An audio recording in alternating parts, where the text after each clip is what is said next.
बहुत बहुत शुक्रिया। पंजाब में इलेक्शन से पहले जो माहौल बना हुआ है उसमें एक इंटरेस्टिंग चीज़ अब ये साफ़ होने लग रही है कि जो ईमानदार सोच रखते हैं, पंजाब को लेके कुछ सपना देखते हैं, ईमानदार राजनीति का सपना देखते हैं, लोगों के लिए काम करने का, डेवलपमेंट का सपना देखते हैं, वो सब लोग इकट्ठे होते जा रहे हैं। और जो बेईमानी का सपना देखते हैं, धंधे का सपना देखते हैं राजनीति में, वो भी इकट्ठे होते चले जा रहे हैं। तो कल जैसा आपके सबके समक्ष ये विदित ही है कि मेयर साहब ने कल ज्वाइन किया, करमजीत सिंह रिंटू जी ने। बहुत लोगों की इनके प्रति बहुत श्रद्धा है, लोगों का बहुत विश्वास है इनके नेतृत्व में, इसीलिए उनके नेतृत्व में मेयर का पद भी उन्होंने दिया लोगों ने इनको। कल आपने पार्टी ज्वाइन की थी और अब आम आदमी पार्टी के साथ में मिलके नए पंजाब का, नए अमृतसर का, लोगों के विकास का एक नया सिलसिला शुरू होगा। मैं आज आप सबके सामने बहुत खुशी के साथ अनाउंस करना चाहता हूं कि पार्टी की सीनियर लीडरशिप ने, पार्टी की सीनियर एडवाइजरी काउंसिल ने, पॉलिटिकल एडवाइजरी काउंसिल ने करमजीत सिंह रिंटू जी को नेशनल जॉइंट सेक्रेटरी और नेशनल स्पोक्स पर्सन अपॉइंट किया है। उनको पार्टी का राष्ट्रीय प्रवक्ता बनाया है और साथ साथ में राष्ट्रीय सह सचिव उनको नियुक्त किया है। तो जिस तरह से ईमानदार लोग इकट्ठे हो रहे हैं और एक विज़न के साथ इकट्ठा हो रहे हैं, सुबह भी कांग्रेस के कुछ पार्षद ज्वाइन किए और अभी भी कांग्रेस की कुछ लीडरशिप यहाँ ज्वाइन कर रही है। उसके बाद फिर हम आगे की बातचीत करेंगे। तो मैं रिंटू जी से रिक्वेस्ट करूंगा कि जो लोग ज्वाइन कर रहे हैं उनको इंट्रोड्यूस कर दें और उनको पार्टी ज्वाइन करा लें। उसके एक सब तो पहला तो मैं रिक्वेस्ट करांगा साडे भारत भूषण जी ने, ये इस वेले मौजूदा पंजाब स्टेट कांग्रेस के स्पोक्स पर्सन ने, अज नाल साडे ज्वाइन कर रहे हैं। मैं इन्हां दा धन्नवाद करदा। और आप बताते रहिए। हाँ,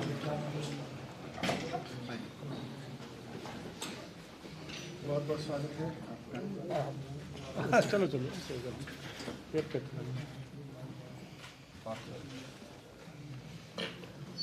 ये दूसरे साडे हैगे ने गुरनाम सिंह लहरी जी, ये इस वेले मौजूदा डिस्ट्रिक्ट प्लैनिंग बोर्ड के मैंबर ने ते नाल एक्स जॉइंट सैकटरी पंजाब प्रदेश कांग्रेस कमेटी ने।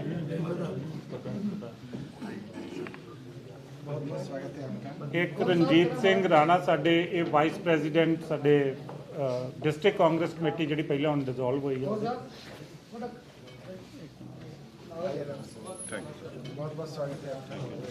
बाकी चलता रहेगा जी हौली हौली।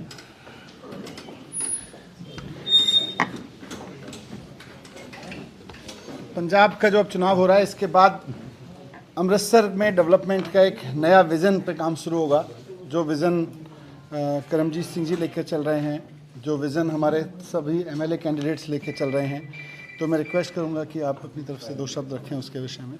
आप सुप्रीमो श्री अरविंद केजरीवाल जी ते भगवंत मान जी जिन्हां दी मौजूदगी दे विच मैं कल पार्टी ज्वाइन कीती सीगी, उन्हां दा भी धन्नवाद करदा कि उन्होंने सानू इस पार्टी दे विच काम करन दा मौका दिता।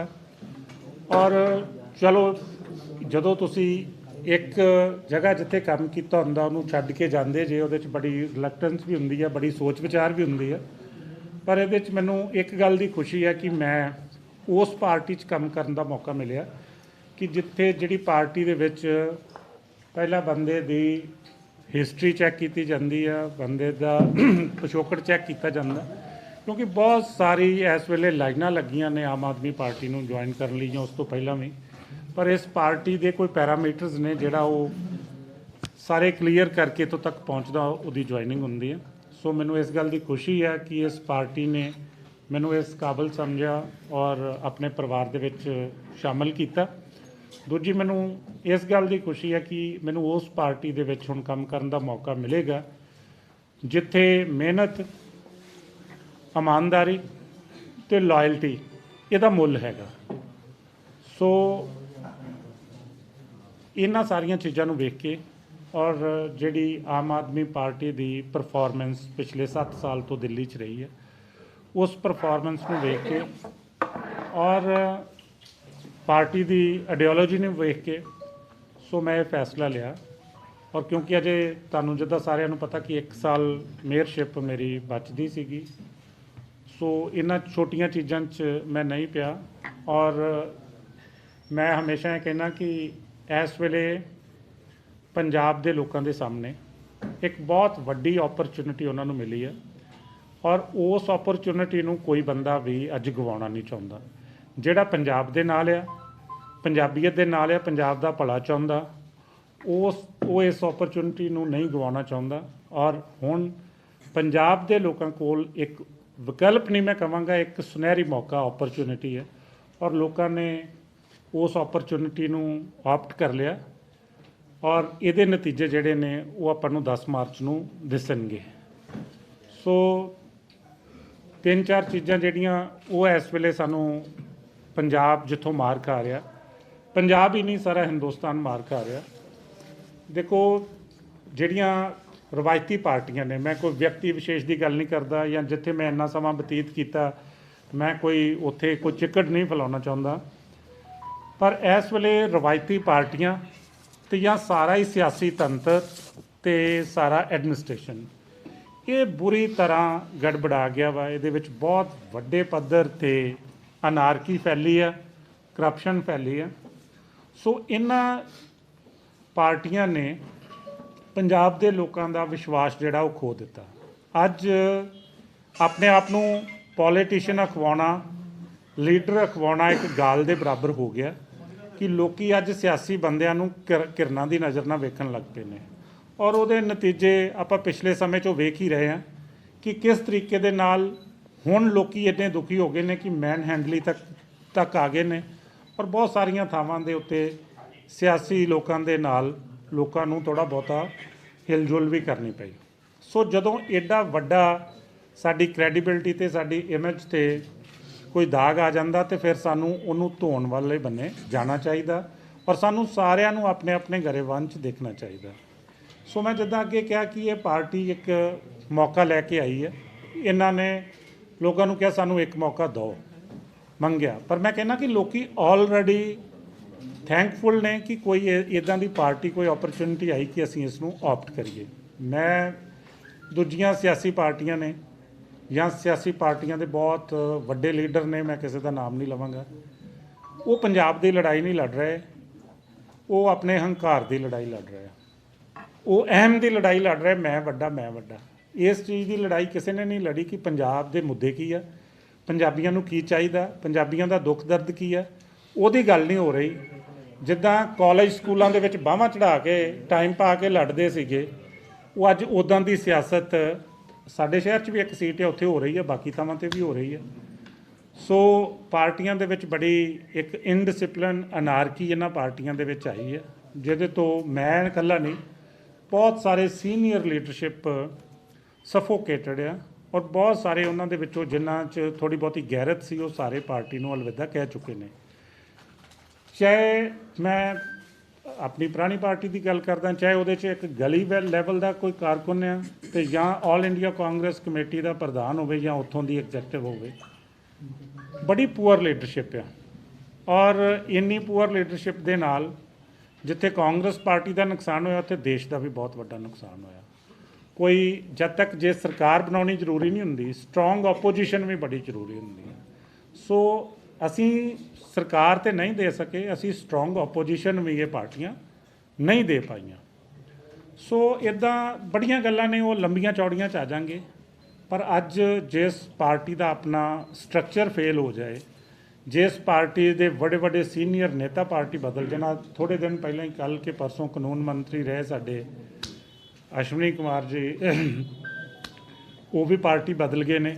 ਇਸ ਤੋਂ ਪਹਿਲਾਂ ਜੋ ਪੰਜਾਬ ਦੇ ਵਿੱਚ ਅੱਜ ਇੱਕ ਦੂਜੇ ਨੂੰ ਬਾਹਾਂ ਚੜ੍ਹਾ ਕੇ ਗਾਲਾਂ ਕੱਢੀਆਂ ਜਾ ਰਹੀਆਂ ਨੇ, ਔਰ ਜਿੱਥੇ ਚੀਫ ਮਿਨਿਸਟਰ ਦਾ ਆਪਣਾ ਸਕਾ ਭਰਾ ਪਾਰਟੀ ਦੇ ਅਗੇਂਸਟ ਇਲੈਕਸ਼ਨ ਲੜ ਰਿਹਾ, ਮੌਜੂਦਾ ਮਿਨਿਸਟਰ ਗੁਰਜੀਤ ਸਿੰਘ ਰਾਣਾ ਦਾ ਬੇਟਾ ਪਾਰਟੀ ਦੇ ਖਿਲਾਫ ਇਲੈਕਸ਼ਨ ਲੜ ਰਿਹਾ, ਔਰ ਹੋਰ ਬਾਕੀ ਜਗ੍ਹਾ 'ਤੇ ਬਹੁਤ ਵੱਡੀ ਅਨਾਰਕੀ ਆ। ਅੱਜ ਪਾਰਟੀ ਉਹਨਾਂ ਦੇ ਖਿਲਾਫ ਐਕਸ਼ਨ ਲੈਣਾ ਤੇ ਬੜੀ ਦੂਰ ਦੀ ਗੱਲ, ਇੱਕ ਸ਼ੋ ਕਾਜ਼ ਨੋਟਿਸ ਤੱਕ ਨਹੀਂ ਉਹਨਾਂ ਨੂੰ ਕੱਢ ਪਾਈ। ਸੋ ਜਿੱਥੇ ਪਾਰਟੀ ਦੀ ਲੀਡਰਸ਼ਿਪ ਖਤਮ ਹੋ ਜੇ, ਪਾਰਟੀ ਦਾ ਸਟਰਕਚਰ ਖਤਮ ਹੋ ਜੇ, ਉਹ ਪਾਰਟੀ ਬਹੁਤੀ ਦੇਰ ਚੱਲ ਨਹੀਂ ਸਕਦੀ।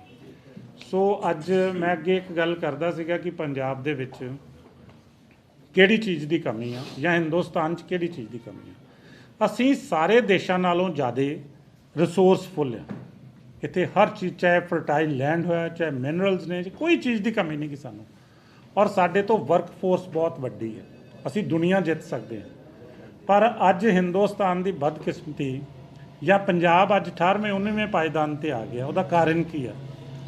ਅੱਜ ਲੋਕੀ ਇੱਥੇ ਨਸ਼ੇ, ਬੇਰੁਜ਼ਗਾਰੀ, ਲੱਖਾਂ ਲੋਕ ਜਿਹੜੇ ਨੇ ਉਹ ਨੌਕਰੀਆਂ, ਇੱਕ ਤੁਸੀਂ ਪੀਐਨ ਦੀ ਨੌਕਰੀ ਕੱਢ ਦਿਓ ਉਹਦੇ ਲਈ ਲੱਖਾਂ ਪੋਸਟ ਗ੍ਰੈਜੂਏਟ ਦੀਆਂ ਐਪਲੀਕੇਸ਼ਨਸ ਆ ਜਾਂਦੀਆਂ। ਇਹ ਸਟੇਟ ਦਾ ਸ਼ੀਸ਼ਾ ਵਾ, ਇਹ ਸਟੇਟ ਦੀ ਹਾਲਾਤ ਆ ਜੋ ਅੱਜ ਇੱਥੇ ਆਪਾਂ ਵੇਖਦੇ ਹਾਂ ਕਿ ਇੱਕ ਨੌਕਰੀ ਵਾਸਤੇ ਪੋਸਟ ਗ੍ਰੈਜੂਏਟ, ਪੀਐਨ ਦੀ ਨੌਕਰੀ ਵਾਸਤੇ ਪੋਸਟ ਗ੍ਰੈਜੂਏਟ ਦੀਆਂ ਲੱਖਾਂ ਲੱਖਾਂ ਐਪਲੀਕੇਸ਼ਨਸ ਆ ਜਾਂਦੀਆਂ। ਇਹ ਸਟੇਟ ਦੀ ਦਸ਼ਾ ਤੁਹਾਨੂੰ ਦਰਸਾਉਂਦੀਆਂ ਨੇ। ਲੋਕੀ ਸਾਡੇ ਸਾਰੇ ਨੌਜਵਾਨ, ਸਾਡੀਆਂ ਧੀਆਂ ਭੈਣਾਂ, ਸਾਡੇ ਨੌਜਵਾਨ ਵੀਰ, ਉਹ ਸਾਰੇ ਵਿਦੇਸ਼ਾਂ 'ਚ ਜਾ ਰਹੇ ਨੇ। ਵਿਦੇਸ਼ਾਂ 'ਚ ਕੋਈ ਕੈਨੇਡਾ ਜਾ ਰਿਹਾ, ਕੋਈ ਅਮਰੀਕਾ, ਕੋਈ ਨਿਊਜ਼ੀਲੈਂਡ, ਕੋਈ ਆਸਟ੍ਰੇਲੀਆ, ਜਿੱਥੇ ਵੀ ਕਿਸੇ ਨੂੰ। ਮੈਂ ਹੁਣ ਇੱਕ ਤੁਹਾਡੇ ਕੋਲ ਛੋਟੀ ਜਿਹੀ ਕੁਐਸਚਨ ਕਰਨਾ ਚਾਹੁੰਦਾ ਕਿ ਕੀ ਸਾਡੇ ਕੋਲ ਰਿਸੋਰਸਿਸ ਜ਼ਿਆਦਾ ਨੇ ਉਹਨਾਂ ਮੁਲਕਾਂ ਦੇ ਵਿੱਚ ਜਿੱਥੇ ਸਾਡੇ ਬੱਚੇ ਜਾ ਰਹੇ ਨੇ, ਕੀ ਉੱਥੇ ਦਰਖਤਾਂ ਦੇ ਨਾਲ ਡਾਲਰ ਲੱਗਦੇ ਨੇ ਕਿ ਜਿਹੜੇ ਜਾ ਕੇ ਤੋੜ ਲੈਂਦੇ ਨੇ, ਜਾਂ ਸਰਕਾਰਾਂ ਉੱਥੇ ਸੋਨਾ ਨਿਕਲ ਰਿਹਾ ਕਿ ਉਹ ਪੁੱਟ ਕੇ ਲੋਕਾਂ ਨੂੰ ਦੇ ਦਿੰਦੀਆਂ ਨੇ? ਨਹੀਂ, ਉੱਥੇ ਸਿਰਫ ਇੱਕ ਹੀ ਫਰਕ ਆ, ਉਹਨਾਂ ਕੋਲ ਸਾਡੇ ਨਾਲੋਂ ਘੱਟ ਰਿਸੋਰਸਿਸ ਨੇ, ਪਰ ਉਹਨਾਂ ਕੋਲ ਇੱਕ ਚੀਜ਼ ਹੈਗੀ, ਉਹ ਹੈਗੀ ਇਮਾਨਦਾਰੀ, ਉਹ ਹੈਗੀ ਮਿਹਨਤ ਤੇ ਲੋਕਾਂ ਪ੍ਰਤੀ ਜਵਾਬਦੇਹੀ। ਉਹ ਇਮਾਨਦਾਰ ਸਰਕਾਰਾਂ ਨੇ। ਔਰ ਅੱਜ ਪੰਜਾਬ ਵੀ ਉੱਥੇ ਹੀ ਜਾ ਰਿਹਾ ਜਿਹੜੇ ਮੁਲਕਾਂ ਦੇ ਵਿੱਚ ਇਮਾਨਦਾਰ ਸਰਕਾਰਾਂ ਨੇ। ਪੰਜਾਬੀ ਪਾਕਿਸਤਾਨ, ਬੰਗਲਾਦੇਸ਼ ਜਾਂ ਹੋਰਾਂ ਮੁਲਕਾਂ 'ਚ ਕਿਉਂ ਨਹੀਂ ਚਲੇ ਜਾਂਦਾ? ਇਹ ਸਾਡੇ ਨੌਜਵਾਨ ਬੜੇ ਸੂਝਵਾਨ ਨੇ। ਇਹ ਉਹਨਾਂ ਦੇਸ਼ਾਂ 'ਚ ਜਾ ਰਹੇ ਨੇ ਜਿੱਥੇ ਇਮਾਨਦਾਰ ਸਰਕਾਰਾਂ ਨੇ, ਜਿੱਥੇ ਇੱਕ ਬੰਦੇ ਦੀ ਕੋਈ ਸੋਸ਼ਲ ਸਿਕਿਉਰਿਟੀ ਹੈਗੀ ਆ, ਬੰਦੇ ਦੀ ਹੈਲਥ ਕੇਅਰ ਹੈਗੇ ਨੇ, ਹਰ ਬੰਦੇ ਦੀ ਇੱਕ ਆਪਣੀ ਲਾਈਫ ਦੀ ਕੀਮਤ ਹੈ। ਸੋ ਇਹ ਸਾਰੀਆਂ ਚੀਜ਼ਾਂ ਇੱਥੇ ਵੀ ਦਿੱਤੀਆਂ ਜਾ ਸਕਦੀਆਂ ਜੇ ਇੱਥੇ ਇੱਕ ਮਿਹਨਤੀ ਇਮਾਨਦਾਰ ਸਰਕਾਰ ਆਵੇ। ਸੋ ਇਹ ਸਾਰੀਆਂ ਚੀਜ਼ਾਂ ਨੂੰ ਵੇਖ ਕੇ ਸਾਨੂੰ ਸਾਰੇ ਪੰਜਾਬ ਵਾਲਿਆਂ ਨੂੰ, ਪੰਜਾਬ ਵਾਸੀਆਂ ਨੂੰ ਸਮੇਤ ਮੇਰੇ, ਬਹੁਤ ਵੱਡੀ ਆਸ ਹੈ ਇਸ ਵੇਲੇ ਆਮ ਆਦਮੀ ਪਾਰਟੀ 'ਤੇ। ਔਰ ਲੋਕਾਂ ਨੇ ਆਪਣਾ ਮਨ ਬਣਾਇਆ, ਉਸੇ ਚੀਜ਼ ਨੂੰ ਲੈ ਕੇ ਮੈਂ ਵੀ ਇਸ ਪਰਿਵਾਰ ਨੂੰ ਜੁਆਇਨ ਕੀਤਾ। ਸਰ ਦੋ ਸਵਾਲ ਹੈ ਜੀ ਕਿ ਇੱਕ ਦੇ ਪਹਿਲੇ ਰਿਜ਼ੈਂਟਮੈਂਟ ਕਿਹੜੀ ਇੰਨੀ ਵੱਡੀ ਹੋ ਗਈ ਕਿ ਆਪਾਂ ਪਾਰਟੀ ਛੱਡਣੀ ਪਈ। ਪਹਿਲੇ ਸੁਣੋ ਨਾ ਇੱਕ ਮਿੰਟ, ਪਹਿਲਾ ਸਵਾਲ। ਦੂਜਾ ਸਵਾਲ ਇਹ ਹੈ ਕਿ ਤੁਹਾਡੇ ਤੇ ਇਲਜ਼ਾਮ ਲਗਾਏ ਜਾ ਰਹੇ ਹੈ ਕਿ ਟਿਕਟ ਨਹੀਂ ਦਿੱਤੀ ਗਈ, ਉਹਦੇ ਆਊਟ ਆਫ ਰਿਜ਼ੈਂਟਮੈਂਟ ਜਿਹੜਾ ਨਾ ਉਹ ਰਿੰਟੂ ਜੀ ਨੇ ਪਾਰਟੀ ਜੁਆਇਨ ਕਰ ਲਈ ਹੈ। ਪਹਿਲੇ ਪਾਰਟੀ ਚੰਗੀ ਸੀ ਜਦੋਂ ਟਿਕਟ ਦਿੱਤੀ ਸੀ, ਤੇ ਜਦੋਂ ਨਹੀਂ ਦਿੱਤੀ ਜੋ ਮਾੜੀ ਹੋ ਗਈ। ਨਹੀਂ, ਉਹਦੀਆਂ ਦੋ ਗੱਲਾਂ ਨੇ। ਇੱਕ ਤੇ ਹੈਗਾ ਕਿ ਪਾਰਟੀ, ਵੇਖੋ ਮੈਂ ਬੜੀ ਓਪਨ ਗੱਲ 'ਚ ਕਹਿ ਦਾਂਗਾ, ਇੱਥੇ ਜਦੋਂ ਕਿਸੇ ਦਾ ਮੂੰਹ ਨਹੀਂ ਫੜਨਾ ਹੁੰਦਾ, ਔਰ ਲੋਕ ਜਨਤਾ ਜਿਹੜੀ ਆ ਉਹ ਪਰਮੇਸ਼ਵਰ ਆ, ਉਹ ਕੁਝ ਵੀ ਪੁੱਛ ਸਕਦੀ ਹੈ। ਹਾਂ, ਕਈ ਇਹ ਗੱਲ ਕਹਿੰਦੇ ਕਿ ਹਾਂਜੀ ਕਿ ਟਿਕਟ ਨਹੀਂ ਮਿਲੀ, ਕੋਈ ਪਰਸਨਲ ਰੰਜਿਸ਼ ਸੀਗੀ, ਕਿਉਂ ਛੱਡ ਗਏ। ਮੈਂ ਤਾਂ ਤੁਹਾਨੂੰ ਆਪਣੀ ਸਫੋਕੇਸ਼ਨ ਦੱਸ ਦਿੱਤੀ ਹੈ, ਮੈਂ ਦੁਬਾਰਾ ਰਿਪੀਟ ਕਰ ਦਿੰਦਾ। ਕੋਈ ਕਿਸੇ ਕਿਸਮ, ਜੇ ਮੈਨੂੰ ਕੋਈ ਪਰਸਨਲ ਲਾਲਚ ਹੁੰਦਾ ਤੇ ਟਿਕਟ ਤੇ ਮੈਨੂੰ ਇਹ ਵੀ ਦੇ ਦਿੰਦੇ, ਮੈਂ 2 ਮਹੀਨੇ ਪਹਿਲਾਂ ਜੁਆਇਨ ਕਰ ਲੈਂਦਾ। ਜੇ ਮੈਨੂੰ ਟਿਕਟ ਦਾ ਲਾਲਚ ਹੋ ਗਿਆ, ਮੈਨੂੰ ਬੀਜੇਪੀ ਵਾਲੇ ਵੀ ਟਿਕਟ ਲੈ ਕੇ ਮੇਰੇ ਘਰ ਆਏ ਸੀ, ਹੋਰ ਕਈ ਪਾਰਟੀਆਂ, PLC ਦੇ ਜਿਹੜੇ ਇਸ ਵੇਲੇ ਸੁਪਰੀਮੋ ਨੇ ਕੈਪਟਨ ਅਮਰਿੰਦਰ ਸਿੰਘ ਜੀ, ਉਹਨਾਂ ਦਾ ਮੇਰਾ ਬੜਾ ਪਿਆਰ ਰਿਹਾ, ਉਹ ਮੈਨੂੰ ਟਿਕਟ ਦਿੰਦੇ ਸੀਗੇ। ਟਿਕਟਾਂ ਦੀ ਕੋਈ ਕਮੀ ਪੇਸ਼ੀ ਨਹੀਂ ਜੀ। ਟਿਕਟ ਅੱਜ ਮੈਂ ਆਇਆ ਵਾਂ, ਅੱਜ ਕਿਸੇ ਟਿਕਟ ਲਈ ਨਹੀਂ ਆਇਆ। ਮੈਂ ਹੋਰ ਬਾਅਦ 'ਚ ਸਰਕਾਰ ਵੇਖ ਕੇ ਚੱਲ ਜਾਂਦਾ, ਜੇ ਮੈਨੂੰ ਕੋਈ, ਮੈਂ ਓਪਰਚੁਨਿਸਟ ਹੁੰਦਾ ਕਿ ਸਰਕਾਰ ਬਣੂਗੀ ਤੇ ਵੇਖਾਂਗੇ ਕਿਹਦੇ ਨਾਲ ਜਾਣਾ। ਸੋ ਇੱਦਾਂ ਦਾ ਕੋਈ ਵੀ ਮੇਰੀ ਮਨਸ਼ਾ ਨਹੀਂ। ਅਸੀਂ ਔਨ ਕੈਮਰਾ ਬੜੀ ਦਿਆਨਤਦਾਰੀ ਦੀ, ਪੰਜਾਬ ਦੀ, ਪੰਜਾਬੀਅਤ ਦੀ ਗੱਲ ਕਰਦੇ ਹਾਂ। ਲੋਕੀ ਸਾਡੇ ਤੇ ਯਕੀਨ ਕਰਨੋਂ ਹਟ ਗਏ ਨੇ। ਮੈਂ ਦੱਸ, ਪਹਿਲਾਂ ਮੇਰੀ ਗੱਲ ਸੁਣੋ। ਸੋ ਜਿਹੜੀ ਤੁਹਾਡੇ ਦਿਲ ਦੀ ਭਾਵਨਾ ਵਾ ਉਹ ਬਿਲਕੁਲ ਮੇਰੀ ਟਰਾਂਸਪੇਰੈਂਟ ਔਰ ਸਪਸ਼ਟ ਆ ਕਿ ਅਸੀਂ ਇਸ ਵੇਲੇ ਇਹਨਾਂ ਦੇ ਨਾਲ, ਹਰ ਪੰਜਾਬੀ ਇਹਨਾਂ ਦਾ ਸਹਿਯੋਗ ਦੇ ਰਿਹਾ। ਮੈਂ ਹਮੇਸ਼ਾ ਕਹਿੰਦਾ ਬਾਹਰ ਚਲੇ ਜਾਓ, 10 ਬੰਦਿਆਂ ਨੂੰ ਪੁੱਛ ਲਓ, 9 ਇਹ ਕਹਿ ਰਿਹਾ ਕਿ ਆਮ ਆਦਮੀ ਪਾਰਟੀ ਨਾਲ ਚੱਲਾਂਗੇ। ਅੱਜ ਜਿੱਦਾਂ ਇਹਨਾਂ ਨੇ ਦੱਸਿਆ ਸਿਸੋਦੀਆ ਸਾਹਿਬ ਨੇ ਕਿ ਸਾਰੀਆਂ ਹੀ ਬੇਈਮਾਨ ਫੋਰਸਸ ਇਸ ਪਾਰਟੀ ਨੂੰ ਰੋਕਣ ਲਈ ਲੱਗ ਗਈਆਂ ਕਿ ਜੇ ਇਹ ਪਾਰਟੀ ਆ ਗਈ ਬੜਿਆਂ ਦਾ ਧੰਦਾ ਬੰਦ ਹੋਣਾ, ਬਹੁਤ ਸਾਰੀਆਂ ਪ੍ਰੋਬਲਮਸ ਲੋਕਾਂ ਨੂੰ ਆਉਣਗੀਆਂ, ਉਹਨਾਂ ਲੋਕਾਂ ਨੂੰ, ਬੇਈਮਾਨ ਫੋਰਸਸ ਨੂੰ। ਸੋ ਇਹਨਾਂ ਨੂੰ ਰੋਕਣ ਲਈ ਅੱਜ ਹਰ ਪਾਰਟੀ ਨੇ ਆਪਣੀ ਆਈਡੀਓਲੋਜੀ ਛੱਡ ਦਿੱਤੀ ਆ। ਤੁਸੀਂ ਸਾਰੇ ਸੂਝਵਾਨ ਜੇ, ਤੁਹਾਨੂੰ ਪਤਾ ਕਿ ਸਾਰੀਆਂ ਹੀ ਜਿੰਨੀਆਂ ਪੋਲੀਟੀਕਲ ਫੋਰਸਸ ਨੇ ਉਹ ਇਸ ਵੇਲੇ ਉਹਨਾਂ ਦਾ ਇੱਕ ਹੀ ਮੰਤਵ ਹੈ ਕਿ ਆਮ ਆਦਮੀ ਪਾਰਟੀ ਨੂੰ ਪਾਵਰ 'ਚ ਆਉਣ ਤੋਂ ਰੋਕਣਾ। ਪਰ ਜਦੋਂ ਜਨਤਾ ਪਰਮੇਸ਼ਵਰ ਦਾ ਰੂਪ ਹੁੰਦੀ, ਪਰਮੇਸ਼ਵਰ ਨੇ ਆਪਣੇ ਤੋਂ ਇੱਕ ਦਰਜਾ ਉੱਪਰ ਸੰਗਤ ਨੂੰ ਦਿੱਤਾ। ਜਦੋਂ ਸੰਗਤ ਮਨ ਬਣਾ ਲੈਂਦੀ ਆ ਫਿਰ ਇਹ ਕੌਨਸਪੀਰੇਸੀਜ਼ ਨਹੀਂ ਚੱਲਦੀਆਂ। ਅਸੀਂ ਜਿੱਥੇ ਲੋਕਾਂ ਨੇ ਮਨ ਬਣਾ ਲਿਆ ਸਾਥ ਦੇਣ ਦਾ, ਅਸੀਂ ਵੀ ਕੋਸ਼ਿਸ਼ ਕੀਤੀ ਹੈ ਕਿ ਜੇ ਬੇਈਮਾਨ ਫੋਰਸਸ ਇਕੱਠੀਆਂ ਹੋ ਸਕਦੀਆਂ ਤੇ ਜਿਹੜੀਆਂ ਚੰਗੀਆਂ ਫੋਰਸਸ ਨੇ ਉਹ ਇਕੱਠੀਆਂ ਹੋ ਕੇ ਇਸ ਪਾਰਟੀ ਨੂੰ ਕਿਉਂ ਨਹੀਂ ਲਿਆਉਂਦੀਆਂ। ਰਿੰਟੂ ਜੀ ਤੁਸੀਂ ਮੇਅਰ ਸਾਹਿਬ ਨੂੰ ਅਸਤੀਫਾ ਦਿੱਤਾ? ਨਹੀਂ, ਮੈਨੂੰ ਕੋਈ ਲੋੜ ਨਹੀਂ ਅਸਤੀਫਾ ਦੇਣ ਦੀ। ਅਸਤੀਫਾ ਪਹਿਲਾਂ ਮੈਂ ਆਪਣੇ ਸਾਥੀਆਂ ਨਾਲ ਇੱਕ ਮੀਟਿੰਗ ਕਰਾਂਗਾ, ਜਿਹੜੇ ਮੇਰੇ ਕੌਂਸਲਰ ਸਾਥੀ ਮੇਰੇ ਮੈਂਬਰ ਨੇ, ਫਿਰ ਮੈਂ ਪਾਰਟੀ ਦੇ ਨਾਲ ਆਪਣੀ ਦੇ ਨਾਲ ਸਲਾਹ ਕਰਾਂਗਾ। ਜੋ ਆਦੇਸ਼ ਮੈਨੂੰ ਮੇਰੇ ਕੌਂਸਲਰ ਸਾਥੀਆਂ ਦਾ, ਜੋ ਆਦੇਸ਼ ਸਾਡੀ ਪਾਰਟੀ ਦਾ ਹੋਏਗਾ, ਉਸ ਹਿਸਾਬ ਨਾਲ ਅਗਲੀ ਸਟ੍ਰੈਟਜੀ ਬਣਾ ਲਵਾਂਗੇ। ਰਿੰਟੂ ਜੀ ਇੱਕ ਸਵਾਲ ਹੈ, ਪੰਜਾਬ ਪ੍ਰਦੇਸ਼ ਕਾਂਗਰਸ ਕਮੇਟੀ ਦੇ ਪ੍ਰਧਾਨ ਨਾਲ ਤੁਹਾਡੀ ਕੋਈ ਗੱਲ ਨਹੀਂ ਹੋਈ ਕਿਉਂਕਿ ਜਦੋਂ ਤੁਸੀਂ ਛੱਡ ਰਹੇ ਸੀ ਤੁਹਾਨੂੰ ਮਨਾਉਣ ਵਾਸਤੇ ਕੋਈ ਆਇਆ ਜਾਂ ਤੁਸੀਂ ਉਹਨਾਂ ਨਾਲ ਜ਼ਿਕਰ ਕੀਤਾ ਕਿ ਮੈਨੂੰ ਸਫੋਕੇਸ਼ਨ ਹੋ ਰਹੀ ਹੈ? ਨਹੀਂ, ਮੈਂ ਦੇਖੋ ਜ਼ਿਕਰ ਤੇ ਕੋਈ ਨਹੀਂ ਕੀਤਾ ਉਹਨਾਂ ਦੇ ਨਾਲ, ਨਾ ਹੀ ਉਹ ਮੈਨੂੰ ਮਨਾਉਣ ਆਏ ਨੇ ਤੇ ਨਾ ਉਹਨਾਂ ਮੇਰੇ ਨਾਲ ਕੋਈ ਫੋਨ ਤੇ ਗੱਲ ਕੀਤੀ ਹੈ। ਕਿਉਂਕਿ ਉਹ ਦੱਸ ਸਕਦੇ, ਮੈਨੂੰ ਤਾਂ ਕੋਈ ਪ੍ਰੋਬਲਮ ਨਹੀਂ। ਤੁਸੀਂ ਯਾਰ ਸੁਣੋ ਮੇਰੀ ਇੱਕ ਮਿੰਟ ਪਲੀਜ਼, ਤੁਸੀਂ ਮੈਨੂੰ ਕੁਐਸਚਨ ਕੀਤਾ, ਮੇਰੇ ਕੋਲ ਆਨਸਰ ਲੈ। ਕਾਰਨ ਜਿਹੜਾ ਮੇਰੇ ਵੱਲੋਂ ਉਹ ਤਾਂ ਮੈਂ ਆਨਸਰ ਦਊਂਗਾ, ਜਿਹੜਾ ਕਿਸੇ ਹੋਰ ਵੱਲੋਂ ਉਹ ਤੇ ਉਹੀ ਸਰ ਆਨਸਰ। ਸਫੋਕੇਸ਼ਨ ਦੀ ਗਾਈਡ ਕੀਤੀ ਹੈ ਕੋਈ ਘਟਨਾ ਪ੍ਰੀਸਾਈਜ਼ਲੀ ਜਾਂ ਕੋਈ ਪਰਸਨ ਪ੍ਰੀਸਾਈਜ਼ਲੀ ਆਪਾਂ ਤੁਸੀਂ ਕਿਹੜੇ ਪ੍ਰੈਜ਼ੀਡੈਂਟ ਨਾਲ ਗੱਲ ਨਹੀਂ ਕੀਤੀ? ਸਫੋਕੇਸ਼ਨ ਇਹ ਨਹੀਂ ਹੁੰਦੀ ਕਿ ਮੈਂ ਉੱਥੇ ਉਹਨਾਂ ਨੂੰ ਕਹਿਣਾ ਮੈਨੂੰ ਆਹ ਬਣਾ ਦਿਓ ਉਹਨਾਂ ਨਹੀਂ ਬਣਾਇਆ। ਕੋਈ ਵੀ ਪਾਰਟੀ ਮੇਰੇ ਪਿਓ ਦੀ ਪਾਰਟੀ ਨਹੀਂ ਕਿ ਜੋ ਮੈਂ ਕਹੂੰ। ਪਰ ਇੱਕ ਪਾਰਟੀ ਦਾ ਹਰ ਪਾਰਟੀ ਦਾ ਇੱਕ ਸੰਵਿਧਾਨ ਹੁੰਦਾ, ਔਰ ਪਾਰਟੀ ਤੋਂ ਪਹਿਲਾਂ ਸਾਡੀ ਲਾਇਲਟੀ ਜਿਹੜੀ ਆ ਉਹ ਪੰਜਾਬ ਨਾਲ ਤੇ ਪੰਜਾਬ ਦੇ ਲੋਕਾਂ ਨਾਲ ਹੈ। ਠੀਕ ਹੈ, ਜੇ ਅਸੀਂ ਆਪਣੀ ਲਾਇਲਟੀ ਪੰਜਾਬ ਦੇ ਲੋਕਾਂ ਨਾਲ ਨਹੀਂ ਨਿਭਾ ਸਕਦੇ ਤਾਂ ਫਿਰ ਅਸੀਂ ਪਾਰਟੀ ਨਾਲ ਕੀ ਨਿਭਾਵਾਂਗੇ। ਸੋ ਮੇਰੀ ਫਸਟ ਪ੍ਰਾਇੋਰਟੀ ਪੰਜਾਬ ਦੇ ਲੋਕ ਨੇ, ਮੇਰੇ ਸ਼ਹਿਰ ਦੇ ਲੋਕ ਨੇ। ਤੁਸੀਂ ਮੇਰਾ ਇਹ 4 ਸਾਲ ਦਾ ਟੈਨਿਓਰ ਦੇਖਿਆ, ਉਹਦੇ 'ਚ ਮੈਂ ਤਹਿ ਦਿਲੋਂ ਇਸ ਸ਼ਹਿਰ ਦੀ ਸੇਵਾ ਕਰਨ ਦੀ ਕੋਸ਼ਿਸ਼ ਕੀਤੀ, ਔਰ ਗੁਰੂ ਰਾਮਦਾਸ ਜੀ ਦੀ ਕਿਰਪਾ ਨਾਲ, ਉਸ परमात्मा ਦੀ ਕਿਰਪਾ ਦੇ ਨਾਲ मेरे ते एक भी कोई छिट्टा किसी कोई बहुत बेदाग छवि आप सब जानते हैं कि रही है। सो हुण गल ये हुंदी कि जो कोई पार्टी चेंज करता, हर बंदे का एक पोलीटिकल आकूमन है, हर बंदे की अपनी सोच है, वो अपने हिसाब नाल सोचदा। क्योंकि अजकल ये भी बड़ा रिवाज है कि जे तुसीं लालच ना जाना तो दूजियां पार्टियां च होर कई कुछ भी बड़ा मिलदा, उत्थे तुहानूं पोजीशनां भी मिलदियां ने, उत्थे फिर कल नूं तुहानूं ठेका भी मिल जांदा कि तुसीं कोई गल नहीं हुण तुहाडे अपने जो मर्जी लुੱਟ मार करो। सो उन्होंने चीज़ों ਨਾਲ मैं जाना होंदा या मेरा वो मोटिव होंदा ते बड़ियां पार्टियां ने, और तुसीं सारे मैनूं बड़ी चंगी तरह जानदे, तुहानूं पता कि सारियां ही ऑप्शन मेरे लिए खुल्लियां सी। ਤੁਸੀਂ ਕਿਹਾ ਵੀ ਭ੍ਰਸ਼ਟਾਚਾਰ ਚਰਨ ਤੇ ਸੀਗਾ, ਲਾਅ ਐਂਡ ਆਰਡਰ ਦੀ ਸਥਿਤੀ ਖਰਾਬ ਸੀ। ਤੁਸੀਂ ਸ਼ਹਿਰ ਦੇ ਮੇਅਰ ਰਹੇ ਹੋ, ਫਸਟ ਸਿਟੀਜ਼ਨ ਹੁੰਦਾ ਜੀ ਸ਼ਹਿਰ ਦਾ। ਹਾਂ ਕਦੀ ਆਪਣੇ ਆਲਾ ਕਮਾਨ ਯੈਸ ਹਾਂ, ਹੁਣ ਮੈਂ ਦੱਸਣ ਲੱਗੋ, ਇਹ ਔਨ ਕੈਮਰਾ ਤੇ ਇਹੋ ਜਿਹੀਆਂ ਗੱਲਾਂ ਨਹੀਂ ਹੁੰਦੀਆਂ, ਪਰ ਜਿੱਥੇ ਕੋਈ ਪਰਸਨਲ ਗੱਲ ਹੁੰਦੀ ਆ ਅਸੀਂ ਉਸ ਗੱਲ ਨੂੰ ਹਮੇਸ਼ਾ ਹਰ ਜਗ੍ਹਾ ਦੇ ਉੱਤੇ ਫਲੈਗ ਕੀਤਾ। ਜਿੱਥੇ ਆਪਣੀ ਹਾਈ ਕਮਾਂਡ ਜਿੰਨੀ ਕੁ ਸਾਡੀ ਉਹਨਾਂ ਨੇ ਸੁਣੀ, ਅਸੀਂ ਉਹਨਾਂ ਨੂੰ ਸੁਣਾਈ ਕਿ ਆਹ ਚੀਜ਼ਾਂ ਠੀਕ ਹੋਣੀਆਂ ਚਾਹੀਦੀਆਂ। ਪਰ ਸਮ ਟਾਈਮ ਜਦੋਂ ਤੁਸੀਂ ਸੱਤਾ 'ਚ ਹੁੰਦੇ ਜੇ, ਉਦੋਂ ਨਸ਼ਾ ਇਦਾਂ ਦਾ ਹੁੰਦਾ, ਉਦੋਂ ਆਪਾਂ ਸਮਝਦੇ ਹਾਂ ਕਿ ਸਾਰਾ ਪਿੰਡ ਹੀ ਮਿੱਤਰਾਂ ਦਾ ਦੀਦਾ, ਕਿ ਹੁਣ ਕੋਈ ਨਹੀਂ, ਸਾਰੇ ਸਾਡੇ ਲੱਗਣੇ। ਪਰ ਜਦੋਂ ਇੱਕ ਪੇਪਰਾਂ ਦਾ ਟਾਈਮ ਆ ਜਾਂਦਾ ਫਿਰ ਸਮਝ ਆਉਂਦੀ ਕਿ ਹੁਣ ਕੀ ਭਾਅ ਤੁਲਣੀ ਆ। ਸੋ ਹੁਣ ਇਹ ਐਗਜ਼ਾਮ ਆ ਗਏ ਨੇ, ਵਿੱਚ ਸਮਝ ਆ ਜਾਏਗੀ। ਜਦੋਂ ਉਹ ਜਿਹੜਾ ਟਾਈਮ ਰਿਹਾ ਉਹਦੇ ਵਿੱਚ ਤੁਹਾਡੀ ਹਾਈ ਕਮਾਂਡ ਨੇ ਤੁਹਾਡੀ ਸੁਣੀ ਨਹੀਂ? ਅਗਰ ਤੁਸੀਂ ਕੋਈ ਮੁਸ਼ਕਲ ਨਹੀਂ, ਜੇ ਸੁਣੀ ਹੁੰਦੀ ਤਾਂ ਇੱਥੇ ਬੈਠਾ ਹੁੰਦਾ ਮੈਂ।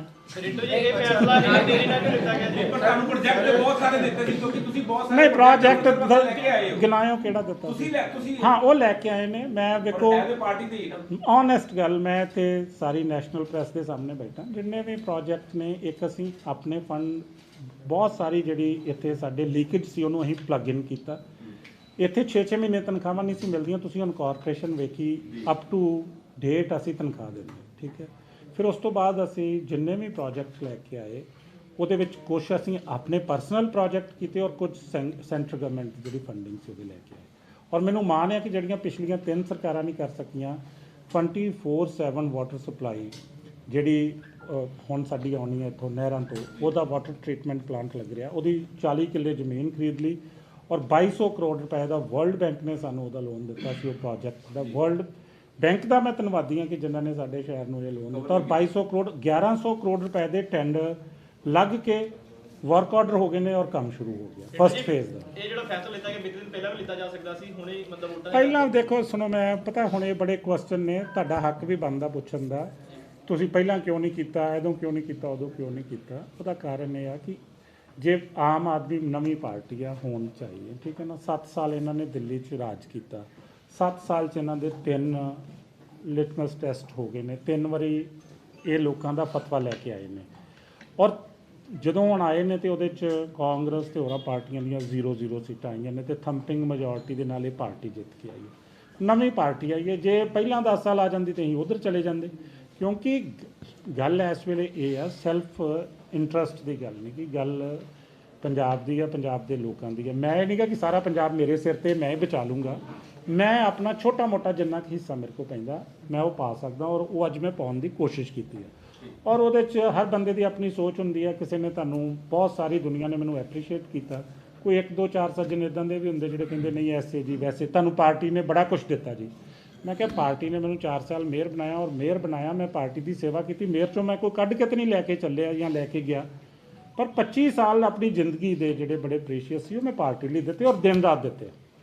ਔਰ ਮੈਂ ਇਹ ਗੱਲ ਦਾਅਵੇ ਨਾਲ ਕਹਿ ਸਕਦਾ ਕਿ 25 ਸਾਲ ਲਗਾਤਾਰ ਕੋਈ ਆਪੋਜੀਸ਼ਨ ਰਹੀ, ਕੁਛ ਹੋਇਆ, ਮੈਂ ਪਾਰਟੀ ਲਈ ਦਿਨ ਰਾਤ ਕੰਮ ਕੀਤਾ। ਸੋ ਇਹਦੇ 'ਚ ਜੇ ਪਾਰਟੀ ਨੇ ਮੈਨੂੰ 4 ਸਾਲ ਲਈ ਮੇਅਰ ਬਣਾਇਆ, ਅਤੇ ਮੈਂ ਪਾਰਟੀ ਨੂੰ ਆਪਣੀ ਜ਼ਿੰਦਗੀ ਦੇ 25 ਸਾਲ ਆਪਣੇ ਪਰਿਵਾਰ ਨੂੰ, ਆਪਣੇ ਰਿਸ਼ਤੇਦਾਰਾਂ ਨੂੰ, ਆਪਣੇ ਸਾਰੇ ਬਿਜ਼ਨਸ ਛੱਡ ਕੇ, ਸਾਰਾ ਕੁਝ ਛੱਡ ਕੇ ਉਹ ਪਾਰਟੀ ਵਾਸਤੇ ਵੀ ਦਿੱਤੇ। ਸੋ ਇਹ ਹਿਸਾਬ ਕਿਤਾਬਾਂ 'ਚ ਪੈ ਜਾਈਏ ਤਾਂ ਫਿਰ ਕਈ ਬੰਦੇ ਇਹ ਵੀ ਕਹਿ ਦਿੰਦੇ ਜੀ ਤੁਸੀਂ ਪਾਰਟੀ ਦੇ ਪਿੱਠ 'ਚ ਛੁਰਾ ਮਾਰਿਆ। ਮੈਂ ਕਿਹਾ ਪਾਰਟੀ ਨੇ ਜਿੰਨੀ ਵਾਰੀ ਮੇਰੀ ਪਿੱਠ 'ਚ ਛੁਰਾ ਮਾਰਿਆ ਉਹ ਵੀ ਵੇਖ ਲਿਓ। ਸੋ ਇਹ ਹਿਸਾਬ ਕਿਤਾਬ ਹੁੰਦੇ, ਇਹਨਾਂ ਗੱਲਾਂ 'ਚ ਨਾ ਆਪਾਂ ਪਈਏ। ਆਪਾਂ ਲੱਗ ਜਾਏ ਤੁਹਾਡੇ ਜਾਣ ਦੇ ਨਾਲ ਮੇਨ ਡੈਂਟ ਜਿਹੜਾ ਨਾਰਥਲ ਕਿਹਨੂੰ ਪੈਣਾ ਹੈ? ਤੇ ਮੈਂ ਸ਼ਹਿਰ ਦਾ ਮੇਅਰ ਹਾਂ, 5 ਸੀਟਾਂ ਨੂੰ ਡੈਂਟ ਪਏਗਾ। ਜੇ ਲੋਕਾਂ ਦੇ, ਮੈਂ ਵੇਖੋ, ਮੈਂ ਇੱਕ ਹਲਕੇ 'ਚ ਕੰਮ ਨਹੀਂ ਕੀਤੇ, ਮੈਂ ਸ਼ਹਿਰ ਦੇ 5 ਹਲਕਿਆਂ 'ਚ ਕੰਮ ਕੀਤੇ। ਮੈਂ ਦੱਸਦਾ ਜੀ, ਮੈਂ ਸ਼ਹਿਰ ਦੇ 5 ਹਲਕਿਆਂ 'ਚ ਕੰਮ ਕੀਤੇ, ਔਰ ਗਰੰਟੀ ਨਾਲ ਮੈਂ ਔਨ ਰਿਕਾਰਡ ਇੱਥੇ ਤੁਹਾਡੇ ਸਾਹਮਣੇ ਰੱਖ ਦੂੰਗਾ ਕਿ ਚਾਹੇ ਕੋਈ ਕਾਂਗਰਸ, ਚਾਹੇ ਅਕਾਲੀ ਦਲ, ਚਾਹੇ ਕੋਈ ਬੀਜੇਪੀ, ਚਾਹੇ ਕੋਈ ਇੰਡੀਪੈਂਡੈਂਟ, ਬਿਲਕੁਲ ਬਰਾਬਰ ਦੀ ਡਿਵੈਲਪਮੈਂਟ ਕੀਤੀ ਔਰ ਬਰਾਬਰ ਦੇ ਫੰਡ ਐਲੋਕੇਟ ਕੀਤੇ। ਕਦੀ ਕਿਸੇ ਨਾਲ ਭੇਦਭਾਵ ਨਹੀਂ ਕੀਤਾ। ਇੱਥੇ ਮੇਰੇ ਸਾਹਮਣੇ ਜਿਹੜਾ ਮਰਜ਼ੀ ਕਾਉਂਸਲਰ ਬਿਠਾ ਲਓ ਔਰ ਰਿਕਾਰਡ ਦੇ ਦੂੰਗਾ ਮੈਂ। ਇਸ ਕਰਕੇ ਜੇ ਲੋਕਾਂ ਨੇ ਕੋਈ ਮੇਰੀ ਮਿਹਨਤ ਵੇਖਣੀ ਹੋਈ, ਮੇਰੀ ਪਰਸਨੈਲਿਟੀ ਦੇਖਣੀ ਹੋਈ, ਜਾਂ ਮੇਰੀ ਕੋਈ ਉਹਨਾਂ ਨੂੰ ਕੋਈ ਚੀਜ਼ ਚੰਗੀ ਲੱਗੀ, ਫਿਰ ਤੇ 5 ਹਲਕਿਆਂ ਦੇ ਵਿੱਚ ਹੀ। ਉਸ ਤੋਂ ਇਲਾਵਾ ਸਾਡੇ 'ਚ ਇੱਕ ਥੋੜ੍ਹਾ ਜਿਹਾ ਏਰੀਆ ਜੰਡਿਆਲੇ ਦਾ ਪੈਂਦਾ, ਥੋੜ੍ਹਾ ਏਰੀਆ ਅਟਾਰੀ ਦਾ ਵੀ ਪੈਂਦਾ, ਉੱਥੇ ਵੀ ਮੈਂ ਕਰੋੜਾਂ ਰੁਪਏ ਦੇ ਕੰਮ ਕੀਤੇ ਔਰ ਔਨ ਰਿਕਾਰਡ ਕੀਤੇ, ਉਹ ਕਿਤੇ ਭੱਜੇ ਨਹੀਂ। ਤੁਹਾਡੇ ਤੇ ਐਲੀਗੇਸ਼ਨ ਵੀ ਲੱਗਦੇ ਨੇ ਨਵਜੋਤ ਕੌਰ ਸਿੱਧੂ ਹੋਣਾ ਵੱਲੋਂ ਕਿ ਸਾਨੂੰ ਫੰਡ ਨਹੀਂ ਦਿੱਤੇ ਜਾਂਦੇ, ਸਾਡੇ ਏਰੀਆ ਦੇ ਡਿਵੈਲਪਮੈਂਟ ਨਹੀਂ ਕਰਾਈ ਗਈ ਇਸ ਵਾਸਤੇ, ਉਹਦੇ ਤੇ ਕੀ ਕਹੋ? ਨਹੀਂ, ਕੋਈ ਨਹੀਂ, ਮੈਂ ਉਹਨਾਂ ਨੂੰ ਜਦੋਂ ਮਰਜ਼ੀ, ਉਹ ਸਾਡੇ ਸਤਿਕਾਰਯੋਗ, ਆਪਾਂ ਹਿਸਾਬ ਦੇ ਦਿਆਂਗੇ ਉਹਨਾਂ ਨੂੰ। ਅੱਛਾ, ਇਸ ਕਰਕੇ ਵਾਸਤੇ ਕੋਈ ਸਪੈਸ਼ਲ ਜਿਹੜਾ ਚੁਣਾਵ ਪ੍ਰਚਾਰ ਕਰਨ ਜਾਓਗੇ ਜੀ ਇਸ ਤਰ੍ਹਾਂ ਦੱਸੋ, ਕਰਨਾ ਨਹੀਂ, ਜਿੱਥੇ ਇਹ ਬੈਠੇ ਨੇ ਮਾਲਕ ਬੈਠੇ ਪਾਰਟੀ ਦੇ, ਜਿੱਥੇ ਭੇਜਣਗੇ ਜਾਵਾਂਗੇ, ਜਾਣਾ ਕਿਉਂ ਨਹੀਂ। सब लोग कैंडिडेट बैठे ਜਦੋਂ ਇੰਪਰੂਵਮੈਂਟ ਟਰਸਟ ਦੇ ਉਹਨਾਂ ਬੱਸੀ ਸਾਹਿਬ ਨੂੰ ਲਾਤਾ ਸੀ, ਉਦੋਂ ਤੇ ਰੌਲਾ ਪੈਣਾ ਸ਼ੁਰੂ ਹੋ ਗਿਆ ਕਿ ਰਿੰਟੂ ਜੀ ਦੀ ਕੁਰਸੀ ਹਟ ਗਈ। ਚਲੋ। ਇੱਕ ਮਿੰਟ ਸਰ, 2 ਗੱਲਾਂ, ਇੱਕ ਤੁਹਾਡੇ ਕੋਲੋਂ, ਇੱਕ ਸਿਸੋਦੀਆ ਸਾਹਿਬ ਡਿਪਟੀ ਸੀਐਮ ਆ। ਤੁਸੀਂ ਕਿਹਾ ਕਿ ਲੋਕਾਂ ਕੋਲ ਇੱਕ ਵਿਕਲਪ ਆ ਤੇ ਇੱਕ ਮੌਕਾ ਹੈ। ਵਿਕਲਪ ਤੇ ਮੌਕੇ 'ਚ ਬੜਾ ਫਰਕ ਹੁੰਦਾ ਹੈ, ਕੋਈ ਖਾਸ ਫਰਕ ਨਹੀਂ ਹੁੰਦਾ। ਵਿਕਲਪ ਤੇ ਮੌਕਾ ਨਾਲ ਹੀ ਚੱਲਦੇ ਆ। ਓਪਰਚੁਨਿਟੀ, ਇੱਕ ਮੈਂ ਸ਼ਬਦ ਯੂਜ਼ ਕੀਤਾ, ਓਪਰਚੁਨਿਟੀ। ਜਦੋਂ ਤੁਹਾਡੇ ਕੋਲ, ਸੁਣੋ, ਮੈਂ ਸੌਰੀ ਟੂ ਸੇ, ਮੈਂ ਹਾਰਡ ਵਰਡ ਯੂਜ਼ ਕਰ ਲਾਂਗਾ, ਸਾਹਮਣੇ 2 ਚੋਰ ਬੈਠੇ ਆ, ਤੁਹਾਨੂੰ ਇੱਕ ਤੀਜਾ ਇਮਾਨਦਾਰ ਬੰਦਾ ਸਾਹਮਣੇ ਬਹਿ ਜਾਂਦਾ ਕਿ ਤੁਹਾਨੂੰ ਓਪਰਚੁਨਿਟੀ ਮਿਲੀ, ਉਹ ਮੌਕਾ ਨਹੀਂ ਮਿਲਿਆ, ਉਹ ਬੜੀ ਵੱਡੀ ਓਪਰਚੁਨਿਟੀ ਹੈ। ਸੋ ਇਹ ਓਪਰਚੁਨਿਟੀ ਨੂੰ ਲੋਕੀ ਅਵੇਲ ਕਰ ਰਹੇ ਨੇ। ਤੁਹਾਨੂੰ ਹੁਣ ਮੌਕਾ ਮਿਲਿਆ, ਮਤਲਬ ਕਿ ਮੌਕਾ ਹੈ ਕਿ ਵਿਕਲਪ ਤੁਸੀਂ ਸਮਝਦੇ ਸੀ ਕਿ ਆਮ ਆਦਮੀ ਪਾਰਟੀ ਦਾ? ਮੈਂ ਵੇਖੋ, ਜੇ ਕੋਈ ਵੀ ਬੰਦਾ ਥੋੜ੍ਹਾ ਬਹੁਤਾ ਵੀ ਲੋਕ ਸੇਵਾ, ਸਮਾਜ ਸੇਵਾ, ਜਾਂ ਜੇ ਅਸੀਂ ਪੋਲੀਟਿਕਸ 'ਚ 2-3 ਕਾਰਨ ਨੇ ਕਿ ਜੇ ਤੇ ਕੋਈ ਰੇਤ ਦਾ ਕੰਮ ਕਰਨਾ, ਸ਼ਰਾਬ ਦਾ ਕੰਮ ਕਰਨਾ, ਨਸ਼ੇ ਵੇਚਣੇ, ਇੱਕ ਤੇ ਉੱਦਾਂ ਦੀ, ਜਾਂ ਪੁਲਿਸ ਥਾਣਿਆਂ 'ਚ ਆਪਣੀ ਮਰਜ਼ੀ ਦੇ ਆਫੀਸਰ ਲਵਾ ਕੇ ਲੋਕਾਂ ਨੂੰ ਕੁੱਟਣਾ ਤੇ ਉਹਨਾਂ ਕੋਲ ਪੈਸੇ ਲੈਣੇ ਲੋਕਾਂ ਦੇ ਕੇਸਾਂ 'ਚ, ਜਾਂ ਇਦਾਂ ਦੀ ਜੋ ਵੀ ਅੱਜ ਕੱਲ੍ਹ ਚੱਲਦਾ, ਤੁਹਾਨੂੰ ਪਤਾ। ਇੱਕ ਤੇ ਉਹ ਵਾਲੀ ਰਾਜਨੀਤੀ ਹੈ। ਮੇਰੀ ਉਹ ਵਾਲੀ ਰਾਜਨੀਤੀ ਤੇ ਮੈਨੂੰ ਦੱਸ ਦਿਓ।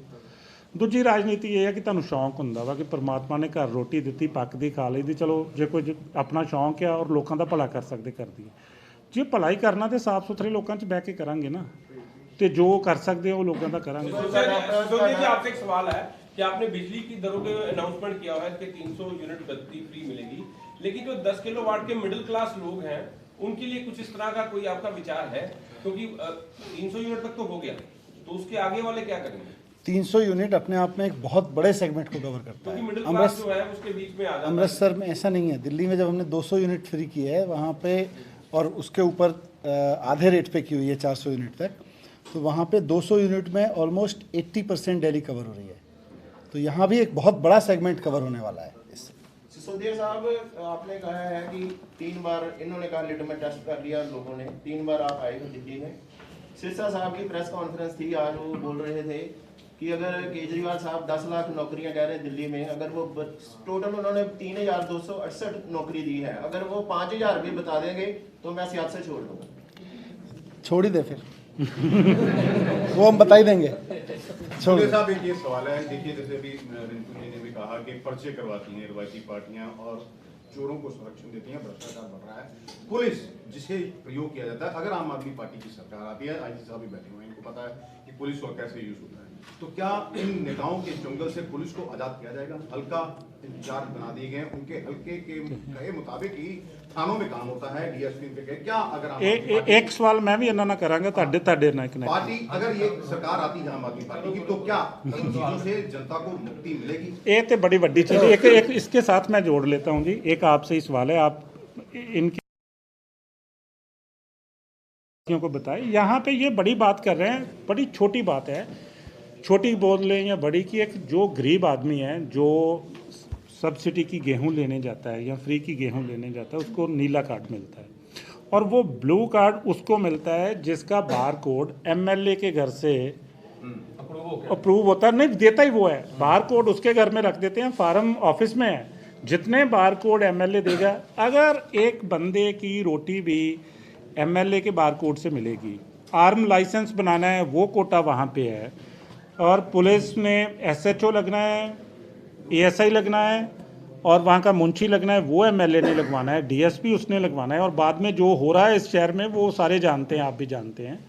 ये सारी चीज़ें क्या आप बंद करेंगे? ये क्योंकि मैंने इनसे एक क्वेश्चन था, मैंने अमृतसर शहर की डेवलपमेंट की बात की थी, मुझे कोई इंटरेस्ट नहीं है, मुझे आप वादा करो, केजरीवाल साहब से मैंने बोला था कि आप अमृतसर को वर्ल्ड आइकन सिटी बनाएंगे, क्योंकि यहाँ देश दुनिया से टूरिस्ट आता है और यहाँ की परसेप्शन दुनिया में जाती है, और सारे पंजाब की परसेप्शन ख़राब होती है अगर हमारे शहर का रूप ठीक ना हो तो मुझे उस बात की भी खुशी है कि केजरीवाल साहब ने उसको अपने सिस्टम में इनकॉर्पोरेट किया, और मुझे वादा किया, और अब नेशनल प्रेस को भी बोल दिया कि हम इसको वर्ल्ड आइकन सिटी बनाने जा रहे हैं। और दूसरी ये चीज़ है, ये हम आपसे ज़रूर एक रिक्वेस्ट करते हैं। धन्यवाद रिंटू जी, आपने जो इशारा किया है वो बहुत इंपॉर्टेंट चीज़ है। दिल्ली में किसी व्यक्ति को अपने सरकारी काम करने के लिए या सरकारी सुविधाओं का फ़ायदा लेने के लिए एमएलए तो छोड़ दो, अब सरकारी दफ्तर में लाइन में भी नहीं लगना पड़ता। केजरीवाल जी ने वहाँ पे एक व्यवस्था की है 1076, आपको भी कभी दिल्ली में कोई काम हो, और वही उसी तरह की सिस्टम पंजाब में भी लेके आएंगे कि अब आदमी सरकार के दफ्तर में नहीं जाता, सरकार का आदमी बंदे के घर आता है। बंदा फ़ोन करता है, जी मैं फ़लाना बोल रहा हूँ, मुझको पेंशन का पेपर चाहिए, या मुझे फ़लानी सुविधा चाहिए, मुझे फ़लाना लाइसेंस चाहिए, मुझे फ़लाना सर्टिफिकेट चाहिए, फ़लाने पेपर की, गाड़ी की आरसी की डुप्लीकेट कॉपी, ये जो भी सुविधाएं होती हैं, 300 तरह की इस तरह की गवर्नमेंट की फैसिलिटीज़। अब 1076 पे फ़ोन करो और आप बोलो कि मैं शाम को 5 बजे घर मिलूँगा, उस वक्त आप मेरे घर आना। अभी तो आप एसडीएम के दफ्तर जाओ तो एसडीएम नहीं मिलता, कभी बाबू नहीं मिलता, कभी चाबी नहीं होती, कभी कागज़ नहीं होता। यहाँ सिस्टम है रूटीन में, दिल्ली में भी पहले ऐसे ही होता था। आज कोई भी दिल्ली वासी सरकार से 300 तरह की सुविधाएं लेने के लिए ना उसको किसी एमएलए के पास जाना पड़ता, ना उसको किसी एसडीएम या बाबू के सामने खिड़की पे खड़ा होना पड़ता। वो आराम से शान से कहता है, जी मैं शाम को 6 बजे घर पहुँचूँगा, या मेरी दुकान 2 बजे तक है, 2 बजे आ जाना। तो बंदे के दिए हुए टाइम पर सरकार का आदमी घर पहुंचता है, उसका फॉर्म अपने हाथ से भरता है कंप्यूटर पे, कंप्यूटर लेके जाता है, प्रिंटर लेके जाता है, और वो होम डिलीवरी करता है। तो ये गवर्नमेंट की सेवाओं की होम डिलीवरी देश में पहली बार दिल्ली से शुरू हुई, दुनिया में पहली बार दिल्ली से शुरू हुई है, और वो पंजाब तक आएगी। तो ये तो रहा एक बड़ा ड्रीम। आपने दूसरा सवाल पूछा था पुलिस का, बहुत इंपॉर्टेंट है। पुलिस में ऐसा नहीं है कि सारे लोग बेईमान होते हैं या सारे ईमानदार होते हैं। किसी भी टीम में जब आप खड़ा करते हैं 100 लोगों की टीम में, तो 10 हो सकता है बेईमान भी होंगे और 10 बहुत ईमानदार और बहुत कर्मठ भी होंगे। सवाल यह है कि जब पॉलिटिकल लीडरशिप किन 10 लोगों को आगे रखती है, जिन 10 लोगों को आगे रखती है पूरा डिपार्टमेंट उसी हिसाब से चलता है। दिल्ली में हमारे पास जितने भी डिपार्टमेंट हैं, वो चाहे जल बोर्ड का है, बिजली का है, आज बिजली दिल्ली में 24 घंटे आती है। एजुकेशन वर्ल्ड क्लास हो गई आज दिल्ली में, इसलिए 50,000 की टीचर्स की फोर्स में से जो लोग टीचर्स बहुत शानदार थे, उनको साथ लेके उनके हिसाब से डिपार्टमेंट चला। कल को पंजाब पुलिस में भी जो बहुत शार्प ऑफिसर्स हैं, जो बहुत इंटेलिजेंट और बहुत ईमानदार ऑफिसर्स हैं, जिन्होंने पुलिस की वर्दी पहनते हुए मान होता है, ऐसे सिपाही भी हैं और ऑफिसर्स भी हैं। कल को फिर पंजाब में पुलिस उस हिसाब से चलेगी और उनके पास ईमानदारी से काम करने का जज्बा भी है, अपराधियों को और नशे को ख़त्म करने का जज्बा भी है। और जो व्यापारियों से एक्सटॉर्शन होता है, व्यापारियों से तमाम तरह का, दुकानदारों से एक्सटॉर्शन होता है, वो उसको बंद करने का भी जज्बा है। मुझे पंजाब पुलिस के कितने लोगों ने बोला, सर आप आओ, ये पॉलिटिकल कंट्रोल जो है ना, पॉलिटिकल कंट्रोल भी नहीं है, उसको बोलते हैं वो पॉलिटिकल प्रोटेक्शन, कि अपराधियों को जो पॉलिटिकल प्रोटेक्शन है, नशे वालों को जो पॉलिटिकल प्रोटेक्शन है, एक बार वो खत्म हो जाए तो पंजाब पुलिस में वो ताकत है, वो ठीक कर देगी चीज़ों को। नहीं, नेताओं के चुंगल से उन्हें आजाद किया जाएगा, क्योंकि नेताओं की मर्जी के बिना ना तो एसएचओ लगता है, ना डीएसपी फिर हो ही जाना है। जी। और एक बैरो साहब की एक उन्होंने सरकार को एक रिपोर्ट बना के दी थी, इंडिपेंडेंस सिफारिश देनी की पड़ेगी थी पुलिस को। कि एक इसको लागू कर दिया जाए। एसएचओ शहर का, जिले का एसएसपी और डीजीपी, इनका तबादला कम से कम 3 साल नहीं होना चाहिए, इनके ऊपर प्रेशर ना हो। तो क्योंकि गुंडागर्दी, लॉ एंड ऑर्डर की स्थिति तभी मेंटेन होगी जब पुलिस ही काम करेगी। बिल्कुल, आप इसको नेताओं का चंगुल बोल रहे हैं, मैं बोल रहा हूँ हर गलत काम को पॉलिटिकल प्रोटेक्शन है, इसीलिए नेताओं के उसमें चंगुल में फंसी हुई है पुलिस। पॉलिटिकल प्रोटेक्शन, नशे को, व्यापारियों से वसूली को, रंगदारी को, इन सबको बंद करा दो आप, पुलिस आज़ाद है। On the other hand sir, इसमें जिम्मेवारी भी होनी चाहिए जो 3 साल तक नहीं यार, अधिकारी रह रहा है। कुंवर साहब बैठे ने, कुंवर साहब बैठे ने, कोई शੱਕ ਆ ਪੰਜਾਬ ਦੇ ਇਮਾਨਦਾਰ ਆਫੀਸਰ ਨੇ, ਇਹਨਾਂ ਨੂੰ ਕਿੰਨਾ ਚਿਰ ਇੱਥੇ ਐਸਐਸਪੀ ਜਾਂ ਕਿਤੇ ਕਮਿਸ਼ਨਰ ਲੱਗਿਆ ਰਹਿਣ ਦਿੰਦੇ ਨੇ? ਠੀਕ ਹੈ ਨਾ। ਸੋ ਇੱਕ ਇੰਡੀਪੈਂਡੈਂਸ ਦੇਣੀ ਪਏਗੀ ਪੁਲਿਸ ਨੂੰ, ਇੰਡੀਪੈਂਡੈਂਸ ਦੇਣੀ ਪਏਗੀ। ਬੜੇ ਇਮਾਨਦਾਰ ਨੇ, ਬਹੁਤ ਹੀ ਯੋग्य ਆਫੀਸਰ ਨੇ, ਜੇ ਉਹ ਇੰਡੀਪੈਂਡੈਂਟਲੀ ਕੰਮ ਕਰਨਗੇ ਉਹਨਾਂ ਦੀ ਅਕਾਊਂਟੇਬਿਲਟੀ ਵੀ ਫਿਕਸ ਹੋਏਗੀ। ਹੁਣ ਤੇ ਉਹ ਕਹਿ ਦਿੰਦੇ ਜੀ ਉਹ ਫਲਾਣੇ ਮੰਤਰੀ ਸਾਹਿਬ ਦਾ ਫੋਨ ਆਇਆ ਸੀ, ਫਲਾਣੇ ਐਸਐਚਓ ਦਾ ਆਇਆ ਸੀ, बस वही बंद ठीक है होगा। ना। वो सर, सारी एक चीजें छोटा सा है कि यहाँ पे कुंवर जी बैठे हुए हैं, एक आम लाइसेंसिंग में इतना ज़्यादा बंदे को लोग खज्जल होना पड़ता है यहाँ पे अमृतसर में, पंजाब में कह सकते हैं क्योंकि पॉलिसी तो एक ही है।